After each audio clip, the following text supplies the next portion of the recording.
Nous sommes à 3000 mètres au-dessus de l'Oregon. Le parachutiste Tim McMahon utilise sa caméra pour immortaliser l'instant où lui et son ami vont tenter de battre un record.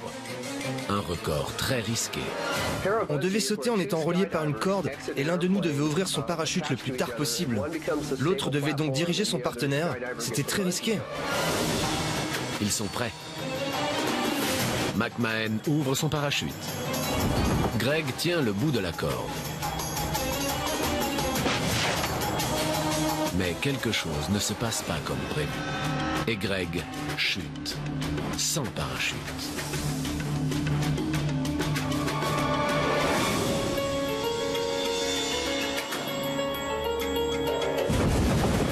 Au lieu de se déplier, la corde casse, le frappe au visage. Tim est désarmé. Il ne peut rien faire pour Greg. Quand il m'a dépassé, j'étais désespéré.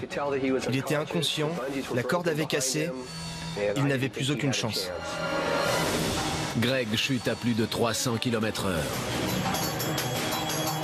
Mais par chance, subitement, son parachute s'ouvre. C'est un miracle.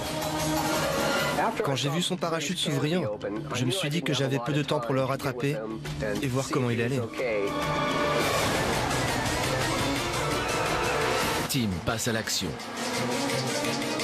Il prend encore plus de vitesse, sans penser au risque. Je n'y ai pas pensé une seule seconde. Il fallait que je rejoigne mon ami, il fallait que je le sauve. Tim finit par rattraper Greg.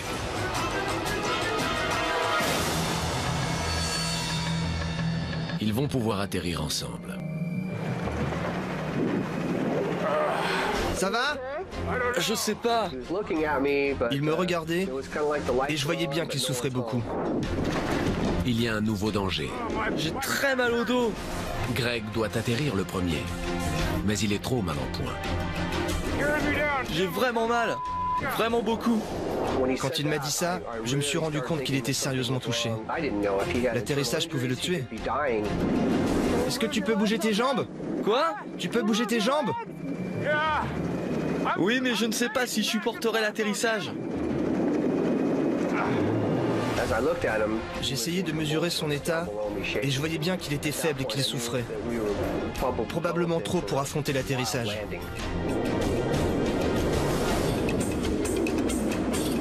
Les deux hommes arrivent trop vite. Ils ne contrôlent pas leur descente. Ils risquent de s'écraser sur un hangar. Je vais essayer de nous faire atterrir, mais ça risque d'être brutal.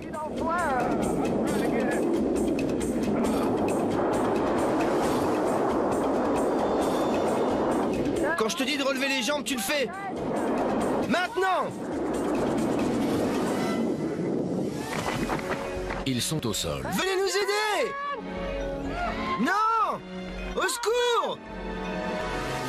Greg est directement transporté à l'hôpital. Il est grièvement blessé. En cédant, la corde a touché son dos et son cou. J'avais l'impression d'avoir percuté un camion de plein fouet. Mais Greg se rétablit. Avec son ami, ils n'ont pas battu le record, mais ils ont quelque chose de bien plus précieux. L'amitié. Il a mis sa vie en danger pour sauver la mienne. S'il ne l'avait pas fait, je ne serais plus là.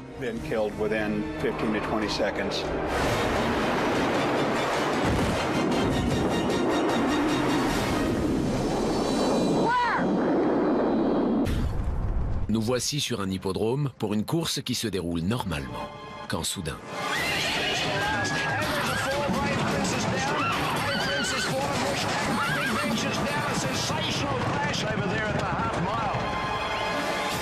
La patte gauche du cheval se tord et entraîne sa chute. Les poursuivants tombent comme des dominos. Et c'est la réaction en chaîne. Le cheval a eu un problème. Et le cavalier n'a pas eu le temps de réagir. Je croyais qu'il était blessé à la patte, mais ça n'avait pas l'air de beaucoup le gêner car il arrivait à garder son allure. Je n'ai pas voulu abandonner et on a continué. Mais sa patte n'a pas tenu.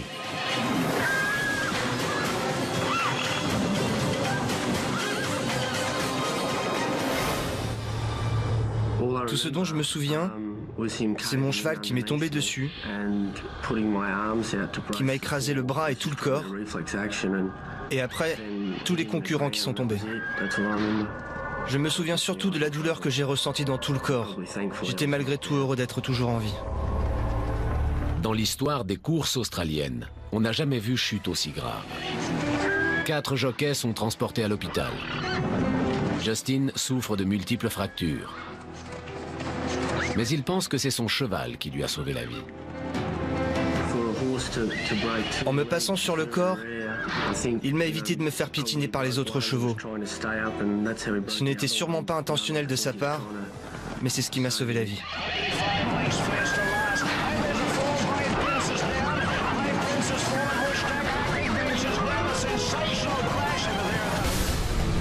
Bridgeport, dans la banlieue new-yorkaise. Les concurrents de cette course filent à toute allure. Don Fener et Rocco Leone sont au coude à coude. Dans ces moments-là, une seule chose compte, la victoire. On est prêt à tout pour dépasser son concurrent et franchir la ligne d'arrivée le premier. Don s'apprête à tenter le tout pour le tout. Don s'apprête à tenter le tout pour le tout. Il n'aurait pas dû.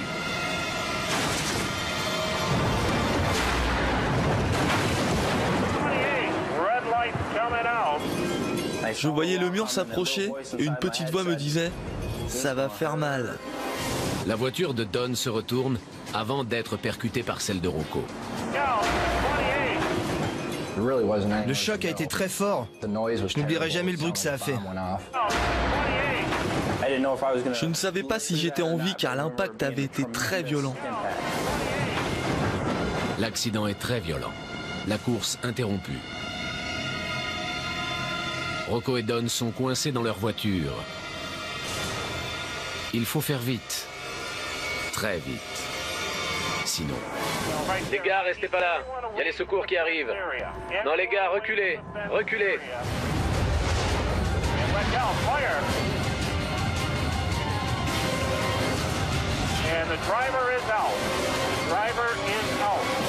Ça s'est embrasé d'un coup. Tout ce que je voyais était rouge. Il y avait des flammes partout, à l'intérieur comme à l'extérieur de la voiture. Je voyais l'essence couler sur le sol et avec les moteurs à côté, c'était très dangereux. Rocco réussit à s'extirper de sa voiture, mais il est en feu. Quand j'ai enfin réussi à sortir, j'ai vu que ma main, mon dos et ma jambe étaient en feu. J'ai roulé sur le sol, car c'était la seule chose à faire pour l'éteindre.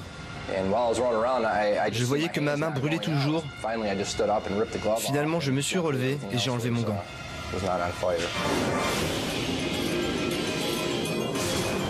Don est sur le côté du circuit, en vie. Il souffre d'un traumatisme crânien. C'est bon les gars, pas de problème. Il peut marcher tout seul. Don s'est rétabli. Mais ses docteurs l'implorent d'arrêter les courses. Les médecins m'ont dit que si je recevais un nouveau coup sur la tête, je risquais la paraplégie. C'est très dur d'arrêter de pratiquer sa passion. Quant à Rocco, il a continué les courses. Mais il sait que le danger est à chaque sortie de virage.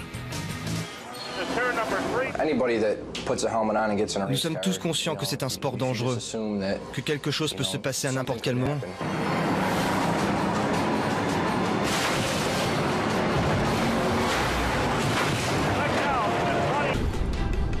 Nous voici maintenant aux États-Unis, dans le Missouri. La tempête fait rage. Brenton Wilson, un adolescent de 17 ans, n'en revient pas. Regarde ça, c'est fou! Quand j'ai vu cette tornade s'approcher de mon jardin, j'ai attrapé ma caméra et je me suis mis à filmer. La voilà, elle arrive droit sur nous. C'est une tornade, une énorme tornade. Et elle approche. dangereusement. Ça va devenir dangereux par ici. On ne savait pas trop quoi faire, ni où aller. Brenton court vite se réfugier à l'intérieur de la maison. Je me sentais en sécurité. Mais j'aurais dû partir. Je ne sais pas à quoi j'ai pensé. La tornade détruit tout sur son passage. Oh là là, elle se dirige vers le lycée. Elle plonge la ville dans le chaos. Elle se rapproche de plus en plus du lycée. Ça y est, elle l'a détruit. La tornade s'approche et grossit à une vitesse terrifiante. On aurait dit un train lancé à pleine vitesse. Oh mon Dieu! Elle est très très proche! Rentrez dans la maison! Quand je pensais que cette tornade pouvait emporter ma maison avec nous, j'avais très peur.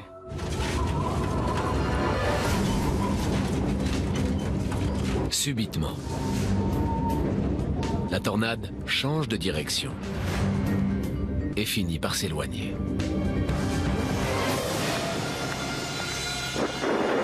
Et voilà, voici tout ce qu'il reste de notre maison. Elle a détruit près de 90% de la ville. Je voulais savoir comment allaient mes proches. Heureusement, les dégâts ne sont que matériels. On a vraiment eu beaucoup de chance. Brenton a vu la tornade de très près. Il s'en souviendra toute sa vie. Mais il espère également que ce sera la dernière fois. Elle se rapproche de plus en plus du lycée. Ça y est, elle l'a détruit. Oh my God! They just blew their house away.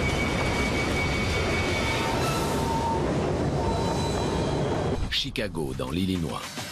Une brigade de pompiers est en train de livrer un combat contre un incendie dans une maison. Le feu est trop important. Les pompiers décident donc de passer par le toit. Le grenier semble épargné. Et soudain, des flammes traversent le toit. Descendez, descendez! Vite! Deux hommes utilisent l'échelle pour se mettre à l'abri. Le capitaine John Franco est encerclé par les flammes. On a besoin d'eau pour le grenier, vite, le grenier! La fenêtre, pas le toit! Vite, les gars, dépêchez-vous! Vise la fenêtre, vise la fenêtre! Michael O'Boyle essaie tant bien que mal de maîtriser ce brasier. Il n'y a pas deux incendies qui se ressemblent. Mais il fallait qu'on sorte de là.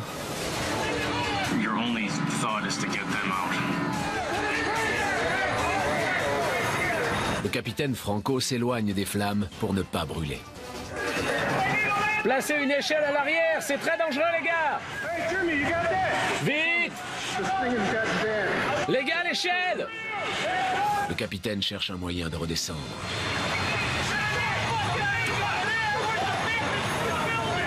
L'échelle est finalement installée. Encore quelques pas et il aura la vie sauve. Mais soudain, il perd l'équilibre. Il manque de tomber du toit. Heureusement, l'échelle à proximité lui sauve la vie.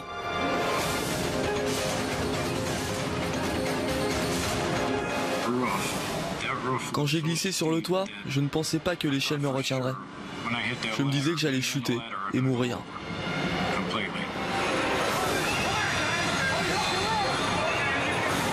Par deux fois, cette échelle a sauvé la vie du capitaine.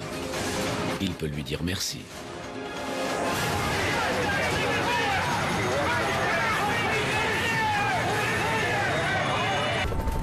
Des pluies torrentielles se sont abattues sur le Texas, faisant déborder la rivière Guadalupe. Des adolescents surpris par la montée des eaux ont trouvé refuge en haut des arbres. Parmi eux, Chris Ray. Le courant était tellement fort qu'il arrachait les branches. Je m'accrochais comme je pouvais à cet arbre, mais j'avais très peu d'espoir.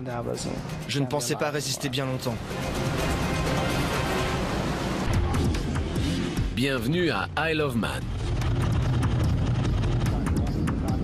Cet événement rassemble chaque année des amateurs de vitesse et de sensations fortes.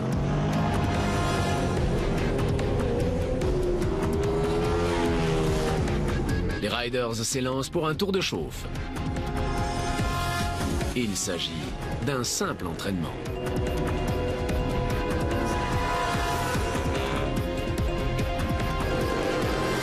Au guidon du bolide 114, David veut faire forte impression. Mais trop. C'est trop.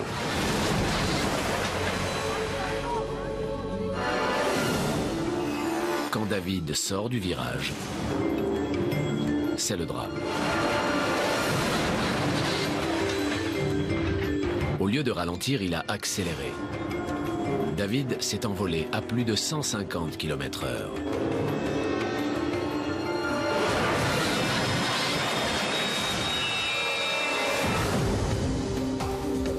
Hors jeu, avant même le début de la course.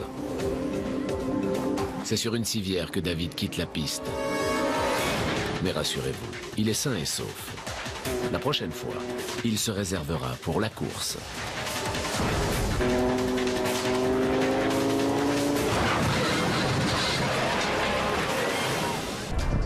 Le Mexique est connu pour ses compétitions de rodéo.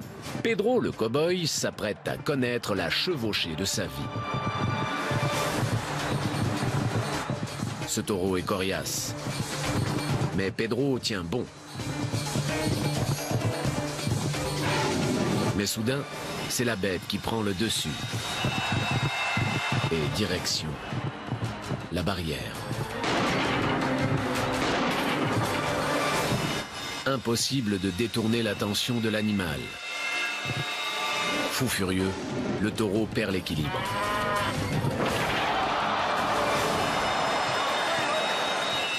Pedro a la jambe coincée. Le taureau s'écrase de tout son poids sur lui. Regardons à nouveau les images. Pedro ne parvient pas à dégager ses jambes. Et la demi-tonne de la bête en furie s'abat sur lui. Arrive-t-il encore à respirer?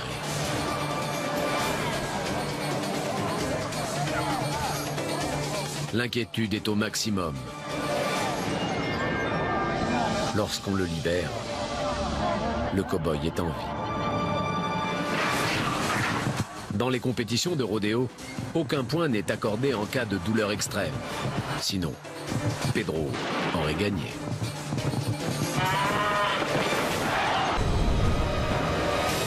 Bienvenue sur les sommets enneigés de l'Alaska. Aaron McGovern participe au championnat du monde de ski extrême.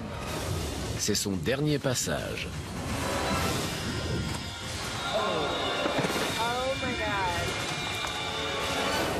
Il saute, mais il perd l'équilibre et il est entraîné dans une chute vertigineuse. Il rebondit sur la neige. Aaron fonce sur les rochers. Il ne contrôle plus rien et descend de plus en plus vite.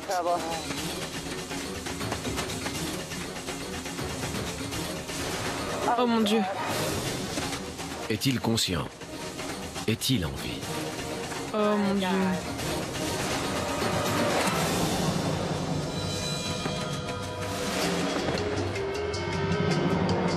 À quel moment va-t-il s'arrêter? Il ne bouge pas. Aaron est vivant. C'est un miracle. Je suis resté conscient pendant toute la descente. Quand j'ai heurté les rochers et quand j'ai dévalé la pente, j'ai eu la peur de ma vie. Aaron a dévalé à plus de 100 km/h une formation rocheuse surnommée Pépite de chocolat. Dès le début, j'ai essayé de m'arrêter, mais c'était impossible. Et comme ça ne faisait qu'empirer, j'ai vraiment cru que j'allais mourir. Aaron s'en tire avec 60 points de suture et une balafre sous l'œil droit. C'est ce que l'on appelle un miracle. Je portais un casque intégral et heureusement, car la violence de l'impact m'aurait détruit le visage. Je n'aurais jamais pu survivre à ça. Après cette terrible chute, Aaron a mis un terme à sa carrière dans le ski extrême. J'avais juste envie de passer à autre chose.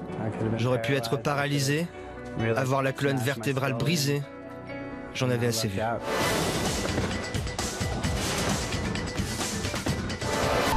Un soir comme un autre en Chine.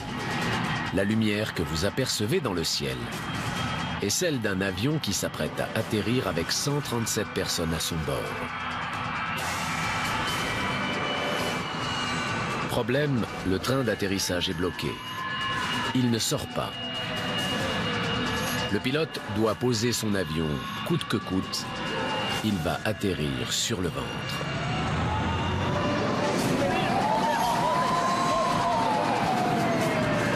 C'est une manœuvre à haut risque, car les réservoirs sont pleins. L'avion touche le tarmac. On craint le pire.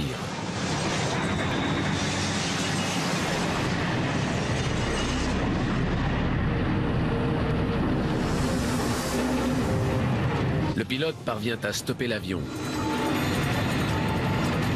Mais les étincelles se transforment en flammes. Et l'avion peut exploser à tout moment. Les pompiers font tout pour éteindre le départ de feu. Et les passagers sont évacués et mis à l'abri.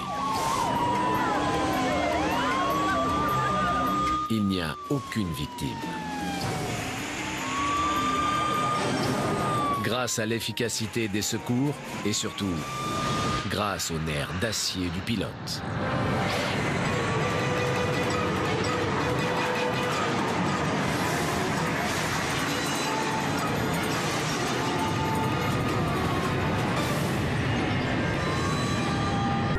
Voici le Golden Gate Bridge. Nous sommes dans la baie de San Francisco. Un bateau de pêche coule à une vitesse effrayante. Il faut quitter le navire! Allez, saute! Les pêcheurs se raccrochent à ce qu'ils peuvent afin de ne pas tomber dans l'eau glacée. Il faut qu'ils partent d'ici au plus vite. Un autre bateau s'avance. À ce moment-là, Allez, saute, saute! le bateau bascule. Et l'équipage se retrouve dans les eaux troubles de la baie. Un homme tente d'atteindre l'autre bateau, mais sans succès. Le chaos est total. Par ici! Les secours formés à ce type d'exercice arrivent sur les lieux. Mais enfin, qu'est-ce qu'il fait? Il faut lâcher prise.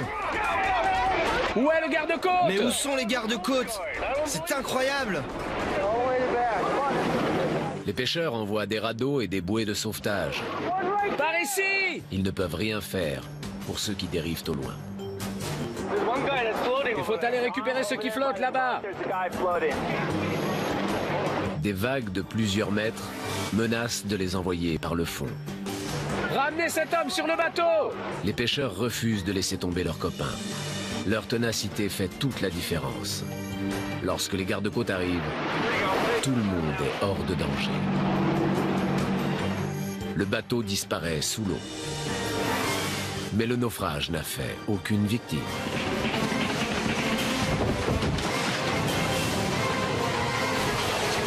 On reste en Californie pour une étape à San Diego. Todd Brown filme la démolition d'une maison. Un ami à moi travaillait sur ce chantier et je me suis dit que ce serait assez sympa à filmer. C'est toujours marrant ce genre de truc. Ricardo Juarez travaille sur ce chantier. On était en train de tout détruire. J'étais venu donner un coup de main pour le nettoyage. La démolition suit son cours.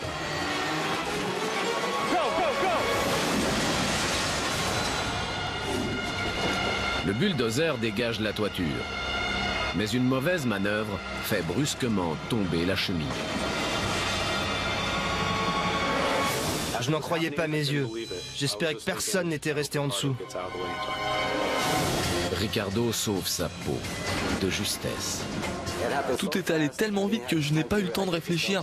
J'ai juste fui. En fait, c'est le bulldozer qui s'est décalé brusquement.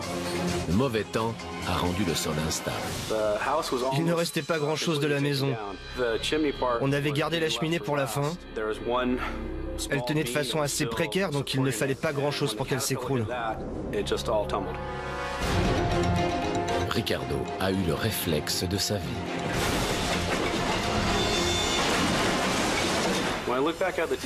En revoyant les images, j'ai vraiment réalisé que Ricardo était passé très près de la mort.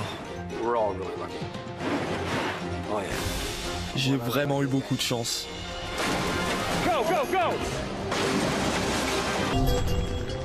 Nous sommes à New York.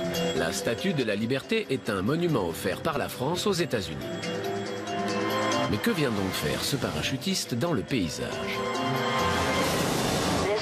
Ils volent beaucoup trop près de la Statue de la Liberté. Vraiment trop près. Un Français est aux commandes, Thierry Deveau. Il tente une cascade risquée et totalement interdite. Atterrir sur le célèbre flambeau de la statue. Le Français se lance. Il rate totalement son coup.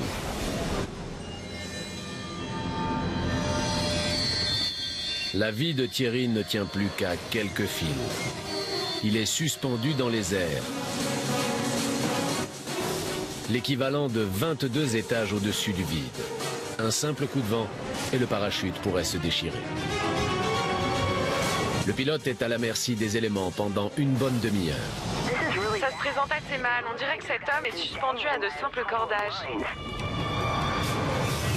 Les secours arrivent sur les lieux par les airs et par la mer. Ils instaurent une zone de sécurité afin de protéger les touristes. Les pompiers sont passés à l'action. Ils essaient maintenant de trouver un moyen de récupérer cet homme. Thierry Deveau essaie de grimper à main nue sur la statue, mais le poids de son hélice l'en empêche.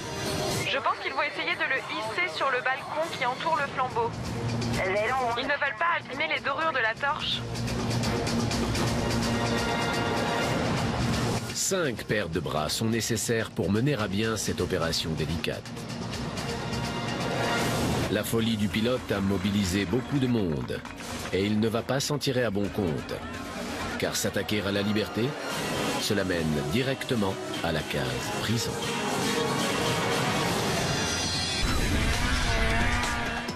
Nous sommes dans l'Utah, au milieu des pistes. Le champion Steve Medrano est le roi de la descente. Certains accomplissent de véritables exploits sur des skis. Steve fait pareil, mais en motoneige.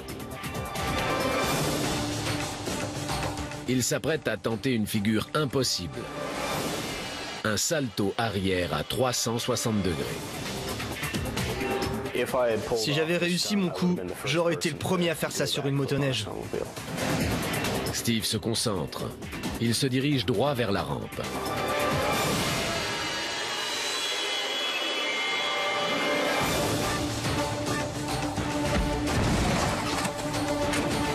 L'engin retombe sur lui.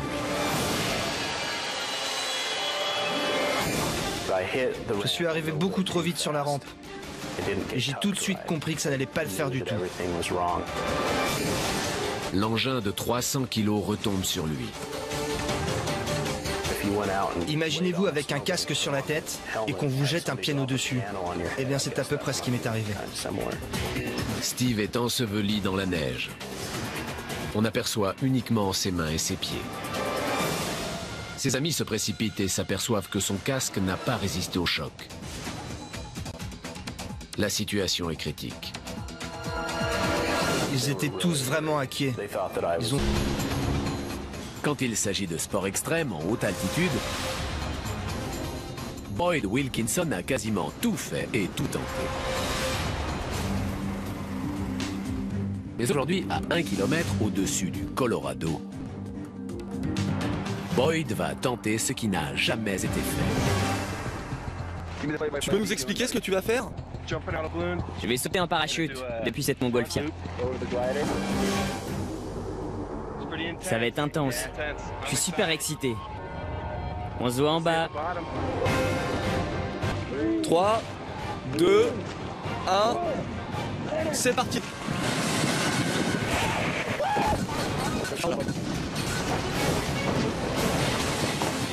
Allez mec, fais quelque chose. Les cordes se sont emmêlées dans la chute, faisant tourner Boyd dans tous les sens. S'il ne fait rien, cela pourrait être fatal. Il tente de les démêler.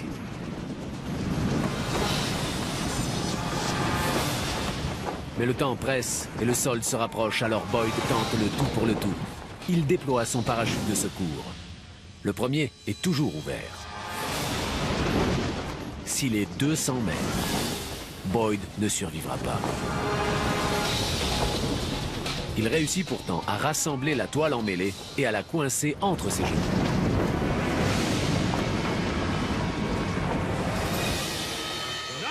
Bien joué! Vraiment bien joué. Vraiment, vraiment bien joué.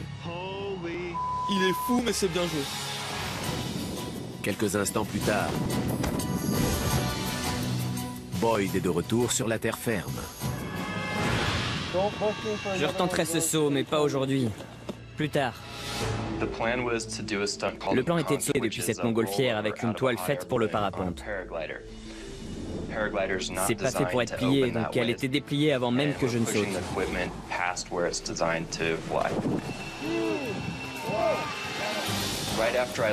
Dès que je me suis lancé, la toile s'est dans moi. Elle ne prenait pas l'air. Et là, je me suis dit que ça n'allait pas. La capacité d'improvisation de Boyd lui a sauvé la vie. C'était moins une. Je n'avais rien prévu. Alors j'ai improvisé. C'est ce qui m'a évité un accident mortel.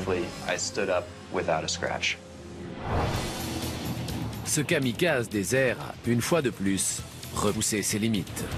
Périsse, en Californie. Bienvenue au championnat de course sur piste. Le pilote Kevin White a besoin de points.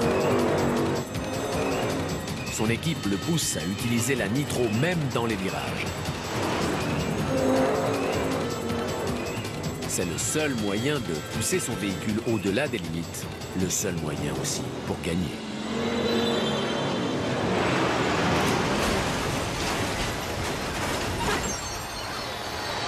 Kevin, tu m'entends?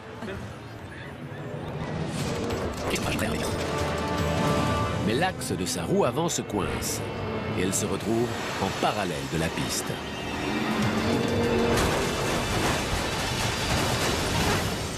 Le voilà à 6 mètres du sol. La seule façon de le débloquer, c'est de faire vite.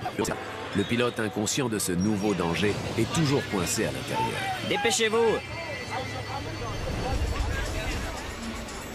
Un tracteur tente de redescendre la voiture. On va te faire descendre, ok? Finalement, Kevin est libéré. Il peut même redescendre sans aide. Ce terrible cauchemar est désormais derrière lui. À ce moment-là, beaucoup de choses vous passent par l'esprit. Au moment de l'impact, j'ai tout de suite senti que quelque chose n'allait pas. Puis la voiture est partie et m'a envoyé dans tous les sens. Je pensais que ma dernière heure avait sonné.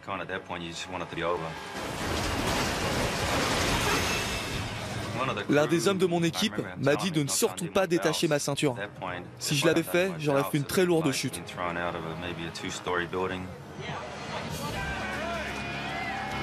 Malgré la gravité de l'accident, Kevin s'en tire sans aucune blessure, prouvant que la cage de protection a rempli sa mission dans ce terrible accident.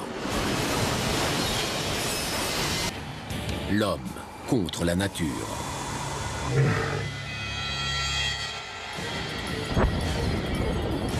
Mais aujourd'hui, la nature a un avantage.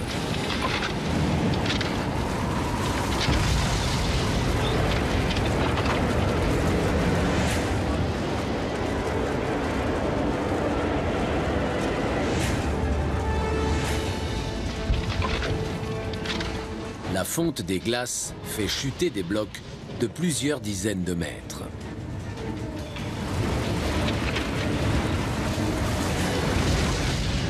Dans un premier temps, Thomas n'est pas inquiété. Mais soudain, le vent cesse. Il n'y a plus aucun moyen d'échapper à cet énorme déluge. Thomas essaie de sauver sa vie. Cet énorme nuage de glace et d'eau va bientôt l'emporter. Ces tonnes de glace créent d'énormes vagues. Mais soudain, un espoir. Le vent refait son apparition. Pour surfer, un windsurfer a besoin de vagues mais aussi de vent. Si les deux conditions ne sont pas réunies, on ne peut pas pratiquer notre sport. Il bénéficie d'un timing parfait et d'une incroyable histoire à raconter. J'ai entendu un craquement. J'ai regardé derrière moi et j'ai vu cette tour de glace s'écrouler. Je savais qu'en touchant l'eau, ça allait créer une vague qui emporterait tout sur son passage, moi y compris. Cette fin très heureuse est l'une des plus incroyables. Mais ce n'est pas pour autant qu'il voudra recommencer. C'est le moment le plus excitant que j'ai vécu dans ma vie.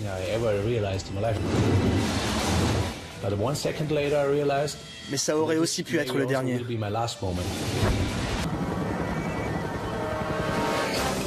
Steve est gravement touché à la tête. J'ai été complètement désorienté suite à cet accident. Au final, j'ai mis presque 2 ans à m'en remettre complètement. Steve repense souvent à ce moment atroce. Il fait même des cauchemars. Dans mes rêves, je revoyais le moment où je perdais le contrôle de l'engin dans les airs. Encore et encore. Je tombais sans fin. Et ça n'en finissait plus. Je tombais toujours et encore plus bas. Il a eu le cran de remonter sur sa motoneige. Et pour Steve, c'est déjà une victoire, même s'il revient de loin. Je suis conscient d'avoir eu vraiment beaucoup de chance. Les saltos arrière en motoneige, c'est définitivement terminé pour moi. Je ne suis pas du genre à tenter le diable. Chesapeake, en Virginie. Une fumée inquiétante s'échappe d'un voilier. Le mât a touché une ligne à haute tension. Ces gens vont frire sur place. Il y a 2 personnes à bord, Joe Spence et Bonnie Jagger. Ils se battent pour sauver leur bateau.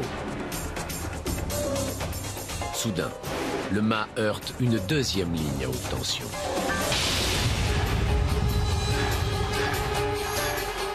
« 34 000 volts secouent le bateau avec une violence incroyable.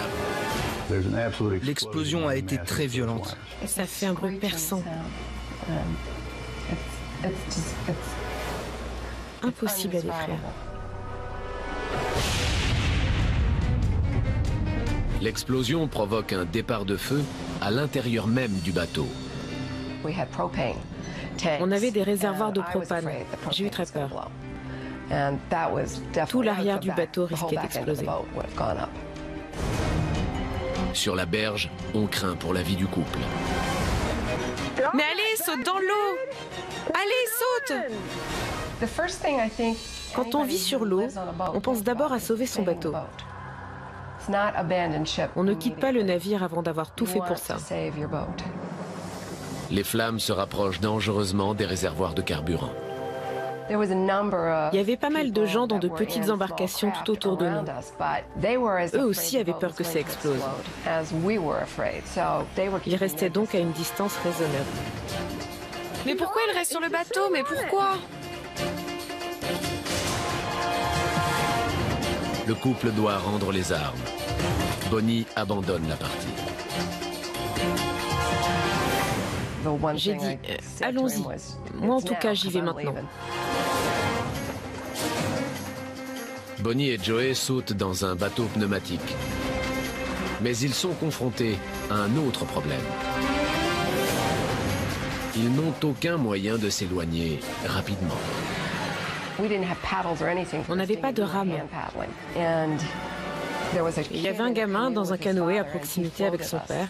Il nous en a passé une. Le couple s'éloigne mais assiste à un bien triste spectacle. Le bateau de leur rêve part en fumée. Les pompiers n'ont pas réussi à l'atteindre avec leur lance anti-incendie. Ils ont dû tout laisser brûler. On a de la chance d'en être sortis vivants.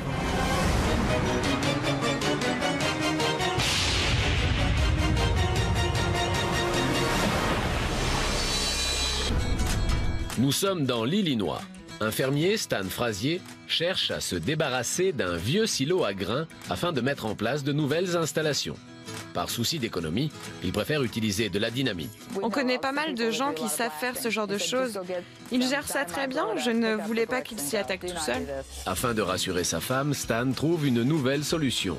Il va placer des chaînes dans les trous situés à la base du silo et tirer dessus pour que tout s'écroule. On a un petit souci. Un plan sans accroc? Pas vraiment. Les fondations sont HS et le silo résiste. Debout et très instable.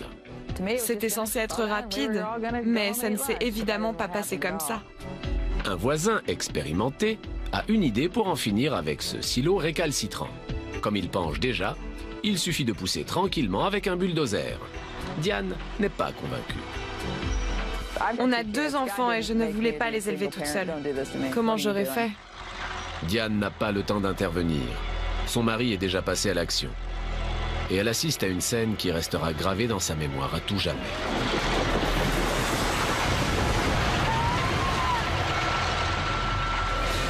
Diane en a le souffle coupé. Il y avait de la poussière et des briques partout et mon mari était enseveli là-dessus. Le silo lui était tombé dessus et il avait disparu. J'ai vraiment cru qu'il était mort. Le bulldozer est enfoui sous les décombres. Stan est à l'intérieur. Mais le fermier sort miraculeusement de cet amas de poussière. J'avais les poches pleines de cailloux. Je ne sais pas comment ils sont arrivés là, mais moi, en tout cas, je n'avais aucune égratignure. Stan tente de faire bonne figure, mais il est submergé par l'émotion. Quand je suis sorti des décombres, ma femme s'est jetée dans mes bras. Et elle m'a serré très fort. Le couple n'a jamais souhaité revoir cette vidéo car ce jour-là, leurs vies ont failli basculer. On a eu de la chance, mais on n'est pas prêt de refaire un truc pareil. Ah non. Nous sommes en plein cœur de Chicago. Un incendie fait rage dans un immeuble. Annabelle Perez appelle à l'aide depuis le 3e étage. Elle et son mari sont pris au piège. La jeune femme est doublement inquiète car elle est enceinte de 7 mois. La fumée est de plus en plus épaisse et il faut sortir de là rapidement. J'ai cru que cette pauvre femme allait mourir. Ça hurlait dans tous les sens, c'était insoutenable. La police ne peut plus attendre les pompiers. Les agents doivent agir vite et seuls. La situation était désespérée. Cette femme risquait de tomber à tout moment. Annabelle panique, car le feu se propage dans tout l'appartement. Et la fumée la gêne terriblement pour respirer. Elle est prête à tout pour sauver son bébé. On savait que si elle ne sautait pas, elle allait certainement succomber à ce brasier. Les policiers tentent une couverture sous la fenêtre. Il n'y a plus de temps à perdre. Annabelle doit sauter. C'est une question de vie ou de mort. Sa position est mauvaise et pas du tout adaptée. Non, pas la tête la première! Le temps est comme suspendu. Annabelle est en équilibre, la tête en bas. Son mari est obligé de la lâcher.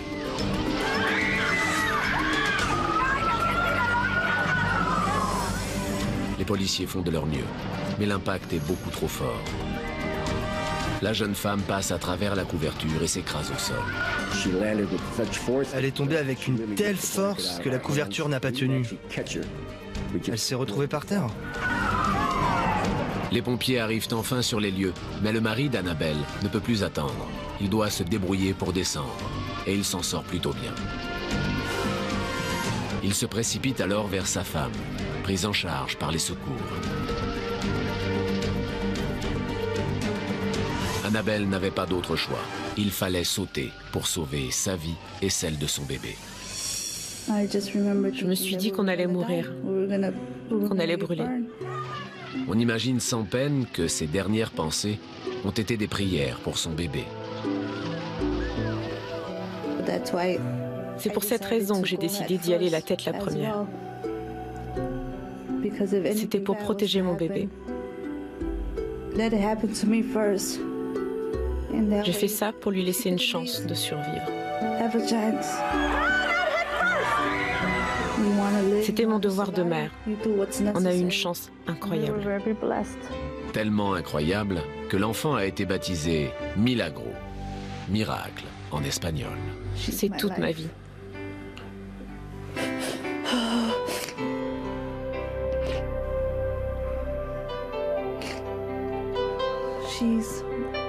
C'est ma meilleure amie. Je peux tout surmonter à condition de l'avoir à mes côtés. Nous voici en Argentine. Des pluies torrentielles ont transformé une rivière en force meurtrière.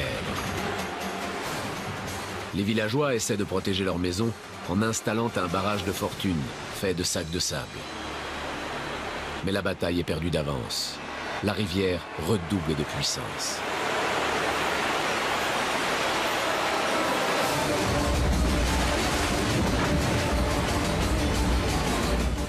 Soudain, le glissement de terrain.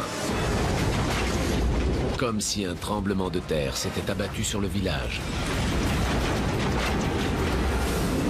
Les maisons sont pulvérisées. L'équivalent de plusieurs terrains de football disparaît en à peine 10 secondes. Le village est quasiment rayé de la carte. Par miracle, le glissement de terrain n'a fait aucune victime. Les maisons ont été évacuées juste à temps.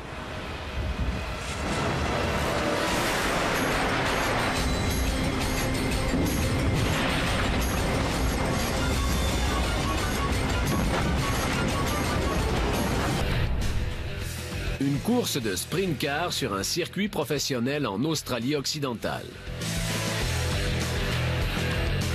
Le numéro 17, Aaron Allswitch, est en tête. Je m'en sortais super bien, j'étais à fond. J'étais devant tout le monde. Il est pourtant sur le point de se faire éliminer. Regardez bien.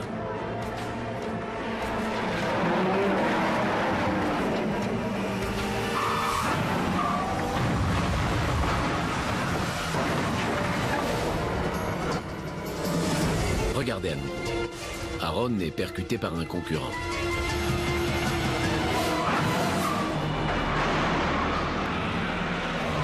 Sa voiture fait de multiples tonneaux avant d'être stoppée brutalement par la clôture. Aaron est conscient, mais il est pris au piège. J'ai été coincé la tête en bas pendant un bon moment.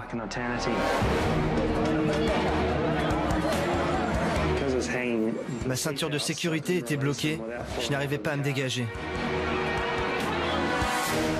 Aaron réalise soudain qu'il court un danger encore plus grave. Il y a une fuite de carburant.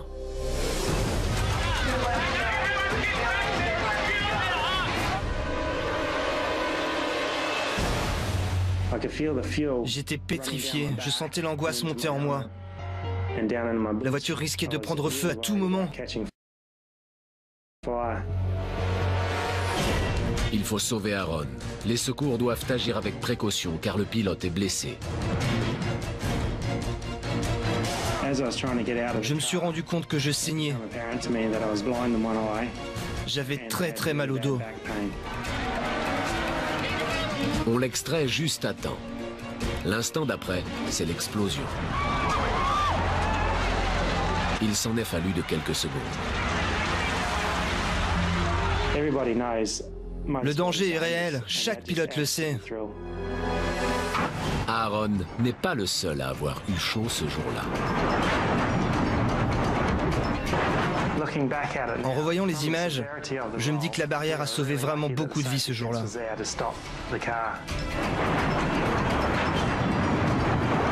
Le public était venu nombreux. Ça a failli virer au drame. ça aurait été une catastrophe.